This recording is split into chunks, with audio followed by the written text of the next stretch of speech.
Hello दोस्तों, कैसे हैं आप लोग? अच्छे तो है ना? ध्यान तो रखते हैं ना? अपना किसी और के भरोसे तो नहीं छोड़ा है आपने। चलिए, आज हम लोगों को क्या पढ़ना है? क्वेश्चन नंबर 6वां है ना, गति का क्वेश्चन नंबर 6वां। ठीक है, बालाजी किताब सॉल्व करें। बुक कौन सी है आपकी? बालाजी है ना। देखो 6वां क्वेश्चन क्या करे, एक कार जो 60 किलोमीटर प्रति घंटा की चाल से चलती है, स्पीड कितनी दी गई है इसकी? अच्छा, चाल दिया गया है ना आपको, तो यहाँ पर हम चाल को वेलोसिटी मान के चलेंगे, वेग मान के चलेंगे, है ना। तो वेग कितना दिया गया है? वी हमें कितना दिया गया है? 60 किलोमीटर प्रति घंटा। मतलब एक घंटा में कितने किलोमीटर जाता है? 7। अच्छा, एक बात मुझे ये बताओ, इसका मतलब समझते हो कि नहीं समझते हो? मतलब क्या होता है, देखना समझना मेरी बात को। जैसे मैंने कहा कि 70 किलोमीटर प्रति घंटा, इसका मतलब क्या हुआ?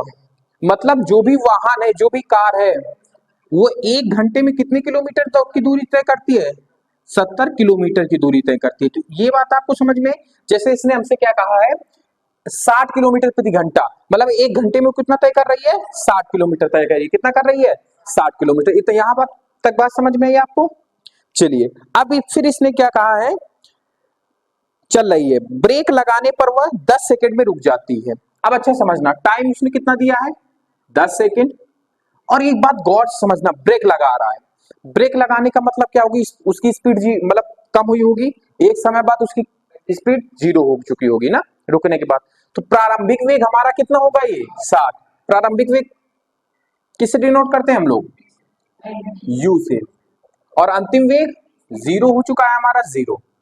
अब यहाँ पे त्वरण मुझे बताओ, वो त्वरण ही निकलवा रहा है मेरे हिसाब से। हाँ, 10 सेकंड में रुक जाती कार का त्वरण बताओ।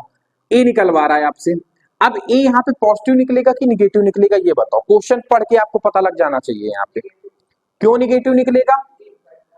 क्योंकि उसकी क्या हो रही है? स्पीड निरंतरता कम हो रही है, और 10 सेकंड के बाद फाइनली वो रुक जा रहा है। इसका मतलब क्या कहने का है कि उसकी स्पीड अगर कम होगी, तो स्पीड कम होने के बाद उसका जो त्वरण होगा वो निगेटिव होगा। मतलब ये त्वरण जो भी निकल के आएगा वो मंदन की तरफ इशारा कर रहा है। किसकी तरफ?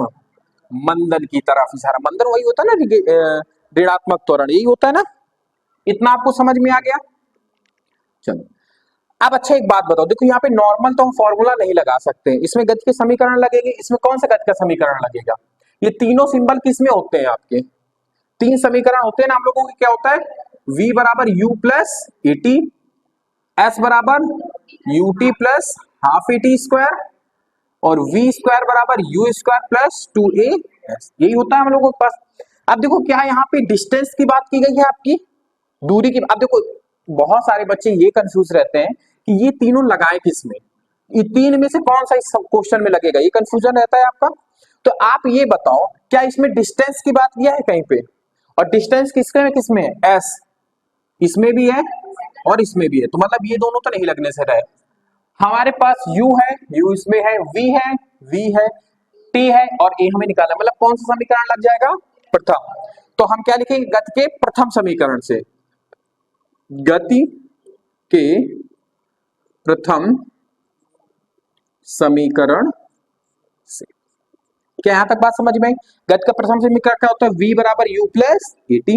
v कितना दिया गया है? 0। अच्छा आप देखो ना, जो भी मैं सॉल्व करूंगा उसका निगेटिव आंसर आएगा, और ये आपको पहले ही पता लग जाना चाहिए निगेटिव क्यों आएगा, क्योंकि इसकी स्पीड कम हो रही है। अगर निरंतरता स्पीड बढ़ रही होती तब पॉजिटिव आता।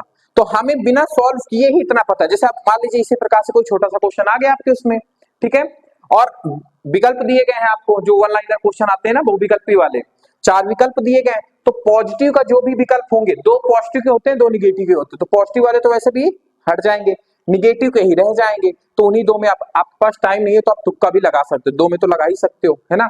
50-50 चांसेस है। समझ में आई बात? मंदन होगा तो आपका त्वरण निगेटिव आएगा, बिल्कुल गांठ बांध लो आप, ठीक है। तो वेग कितना है आपका? अंतिम वेग 0। प्रारंभिक वेग कितना है? 60 किलोमीटर। अब अच्छा एक बात बताओ, ये सेकंड में है, वो मीटर पर सेकंड में है, तो पहले तो क्वांटिटी बराबर करते हैं हम लोग। 60 किलोमीटर पर सेकंड को, मतलब किलोमीटर प्रति घंटा को मीटर पर सेकंड में बदलेंगे तो कितना आएगा? या फिर इसमें आंसर किसमें दे रहा है आपका? मीटर पर सेकंड में, तो इसको मीटर पर सेकंड में ही बदलो। तो 60 को जब मीटर पर सेकंड में बदलेंगे तो कितने का गुणा कराते हैं हम लोग? 5/18। क्या अब किससे किससे कट रहा है? ये 6 से कट जाएगा, इधर 10 आ जाएगा, इधर 3 आ जाएगा, तो ये कितना आ जाएगा फाइनली? 50/3 मीटर पर सेकंड। तो यहां पर u की जगह हम क्या लिखेंगे? 50 मीटर पर सेकंड, क्या लिखेंगे 50 मीटर पर सेकंड। त्वरण हमारा निकालना है हमें, समय हमें कितना दिया गया है सेकंड में 10। बस आप इसी को सॉल्व करना, जब इसको ये पॉजिटिव में इधर लेके आओगे काय में हो जाएगा, ये निगेटिव हो जाएगा, तो माइनस के 50/3 बराबर होगा a इंटू 10। ये जीरो से ये जीरो कट जाएगा, क्योंकि इधर भी गुणे में इधर भी गुणे में, ये इधर आएगा भाग में हो जाएगा, 10 कट जाएगा कि नहीं। तो फाइनली a का मान हमारा कितना आ गया माइनस के 5/3। इसको सॉल्व करेंगे तो कितना आ जाएगा आपका 1.66 मीटर पर सेकेंड स्क्वायर, माइनस में क्या इतना ही आंसर आ रहा है, मीटर पर सेकेंड स्क्वायर। समझ में आया, हाँ 6-7 आ रहा है, तो एक बार 6 लिखोगे 6 को हटाओगे तो 7 आ जाएगा। समझ में आई बात आपको, ये क्वेश्चन समझ में आया। यहाँ पे आपको निगेटिव चिन्ह को विशेष ध्यान रखना है, आप अगर यहाँ पे निगेटिव नहीं लगाओगे तो क्वेश्चन आपका गलत हो जाए। कुछ बच्चे सीधा ऐसे करते हैं, ये प्रथम समीकरण नहीं लगाते यहाँ पे, वो क्या करेंगे, उनको इतना पता है a बराबर v/t होता है, ठीक है, v की जगह वो कितना रख देते हैं, ये मान लो कि उसने दिमाग लगाया किलोमीटर को मीटर पर सेकंड में बदल दिया, तो कितना हो जाएगा 50/3 सेकंड है, मतलब आपका आंसर आएगा उतना ही, समझना मेरी बात को।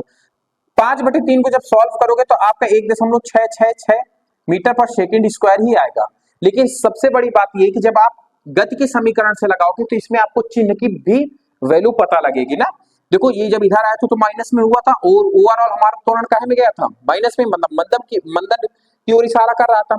लेकिन जब आप नॉर्मली फॉर्मूले में रख के लगाते हो तो इसमें प्लस और माइनस आपको अपने दिमाग से लगाना पड़ेगा, अगर आप जरा सा भी चूकते हैं तो आपका क्वेश्चन गलत हो जाएगा। ठीक है, यहां तक बात समझ में आई। तो आप हमेशा गति के समीकरण का ही प्रयोग करिएगा, डायरेक्टली ये वाला सूत्र मत लगाइएगा, ठीक है।